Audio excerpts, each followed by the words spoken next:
আজকে আপনাদেরকে ঘুরে দেখাবো কুটবাড়ি ক্যাডেট কলেজের রেস্ট হাউস। আসসালামু আলাইকুম, সবাই কেমন আছেন? এই রেস্ট হাউসের মধ্যে এটা ছিল আমাদের রুমটা মোটামুটি অনেকটাই বড় ছিল।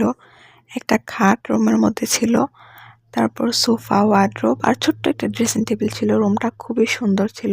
ড্রেসিং টেবিল ওয়ার্ড্রোবের সাথে একটা জানালা ছিল, যেটা আমার কাছে খুবই ভালো লাগছে। কথা বলতে বলতে চলে আসলাম রিমিস ওন লাইফ থেকে। আমি রিমি। আমার ভিডিওগুলো আপনাদের কাছে কেমন লাগে অবশ্যই কমেন্ট করে জানাবেন। চলুন পুরোটা রুম আমি আবার আপনাদেরকে এক নজরে দেখাই। দেখে অবশ্যই কিন্তু কমেন্ট করে যাবেন রুমটা কেমন। আমার কাছে রুমটা খুবই ভালো লাগছে। ক্রেডিট কলেজের প্রত্যেকটা জায়গায় খুবই সুন্দর, কোনো জায়গা পাবেন না যে একটু এলোমেলো, সব গোছানো। জানালার পর্দা সরানোর পর যখন রোদটা রুমে পড়ে, এই জিনিসটা আমার কাছে খুবই ভালো লাগে।